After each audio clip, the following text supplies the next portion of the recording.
Hello, beautiful people. Oh, I'm gonna move my chair. Hi everyone, I'm Alyssa, I write books. Today's video is a little bit different. It is actually part of a collaboration with Meredith Phillips. If you're not following her, frankly, I don't really know what you're doing with your life. She does a lot of great writing content, and she's put together this resource that I think is really helpful for writers. It's a critique partner matchup. So I've voiced this many times on my channel that it's so hard to find people to be a critique partner because oftentimes, unless you're in like a really artsy, like writery area of the country or the world, your next door neighbor probably doesn't write. Like your family probably doesn't write, the people in your life probably don't. And even if they do, that doesn't necessarily mean that they're gonna be the right type of critique partner for you. I think one of the lovely things about the internet is that we can all kind of be that resource for each other. So she's put together this really awesome resource that is also super safe, so it's not gonna like eat your information or anything, where you can like submit, you know, who you are, what you write, that kind of thing, and get matched up with somebody who would be a good fit. But all the details of that are gonna be over on Meredith's channel, so check that out for sure. You know, the more people that sign up, the more likely you are to find somebody who matches well with you. So this video is kind of my thoughts on 5 things that make a good critique partner. So I've had a few different critique partners in my life, and I've noticed kind of some things that work well and some things that make it a little bit more difficult. I've had some that have gone super well and that we work really well together. And then I've had others where it's not that there was anything wrong with either of us. There were a couple of things that we didn't really think about or didn't really consider, and we just ended up not matching very well. So here's 5 things that I would consider when either becoming a critique partner or considering somebody as a critique partner, or I don't know, I don't really do a lot of these like, ooh, tips, like, because I don't really feel like I'm the authority on anything. The first thing is really, I think applies to anything, honestly, doesn't need to even just be critique partners, but it is having good and clear communication. So even if you're not able to get to somebody's work right away, or if you're in a busy time, like just communicating where you're at with things, especially with our work, right? Because if you send something to someone and you don't hear anything for like days, like all of these thoughts that go through your head of like, have they read it? Have they opened it? Is it good? Did it even load? Did I send an empty document for some reason? Did I somehow accidentally send like all my bank statements instead of this book? There's just so many things that go through your head. So establishing really good, clear communication of like updating people, and not everybody's communication needs to look the same way, but as long as it's clear and it's consistent, I think that is like the number one important thing. And that can kind of also go into the way that you give feedback. I think a good communicator is able to not only like share things that they find to be wrong, but they can also like present it in a way that's helpful. Let's say somebody has a character problem in their book, not just telling them like this character felt weird, but this character felt weird and here's what it does to the plot and here's a way that I think you can fix it. Is one of my critique partners was, we went to college together and we would like write books together in the same room and stuff like that. And I think being able to meet, whether that's virtually or face-to-face, likely virtually, don't like go out and meet strangers in the woods, don't do that, I think is really helpful, but also not everybody's gonna want that. So if you find a critique partner who you're gelling really well with and maybe you want to meet and they also want to meet, like whatever the communication looks like, as long as it's really clear and everybody's kind of getting the communication that they need. You're sharing something that's so vulnerable, and oftentimes those people are not just reading your work, they're also like supporting you through the process of writing, and so communication is key. So my second tip is kind of in line with that. But I think another thing that makes a critique partnership good is that there are solid expectations in place. And I think that this kind of goes in line with like if you're expecting and hoping for somebody to read your entire book in a week because you're starting to query and you want to get something on it right away, or if you're expecting to send someone something and you're wanting a response within a day or within an hour. Or let's say on the flip side, you have a really busy life and like, yes, you could want to help somebody out or like have a critique partner, but you can't, like maybe you only have Saturday afternoons or something, right? Whatever that is, like making sure that you set a solid expectation with whoever you're working with on this is how much we're exchanging. This is kind of the type of feedback that I'm expecting, that you're expecting.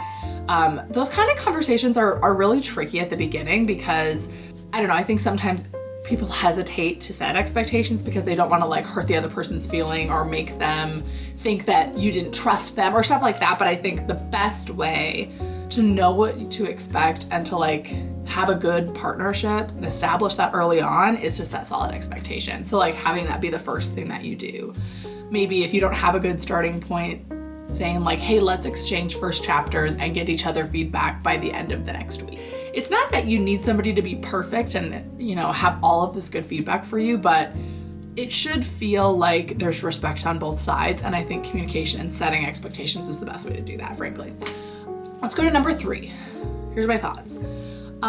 This one is so hard to like find, and also I don't think you really identify it until like part of the way through. Having complementary strengths. One of my critique partners, Cameron, we have very complementary strengths. The love of writing that I have is mainly with like plot and character, like coming up with ideas and seeing those ideas through to fruition, right? My weakness is sentences, like the actual words on the actual page.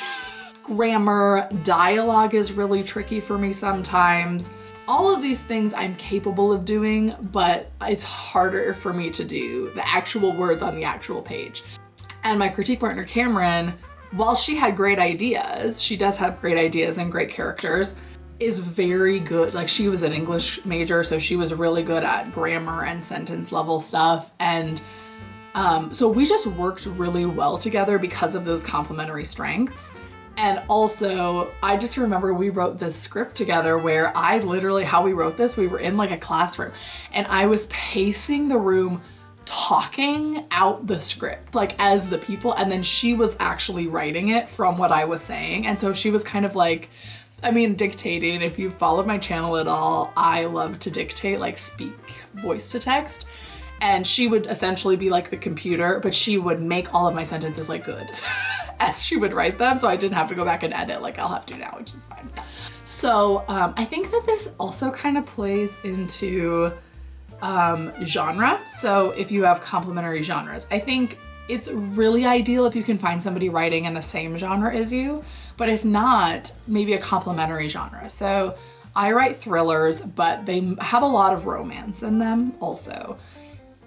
And so I think somebody who might be a good critique partner would be somebody obviously writing thrillers, or if somebody's writing contemporary or romance, because they'd be able to see things on the character side much clearer. And, you know, as a thriller writer, what I would bring into that is stakes. Like what, like sure, maybe there's not bodies dropping in their book, but like being able to help raising the stakes even in a relationship, right? So I think though it's nice to have somebody in your same genre, if maybe somebody writes a different genre, but they complement each other well, that's just something that is, I think, a sign of a good critique partnership. So it's not like everybody, you interrogate somebody right when you meet them to try to get all of this, see if they have complementary strengths as you, but it might just be an indicator of whether that critique partnership is good. The fourth thing that to think about is what stage of writing are you in?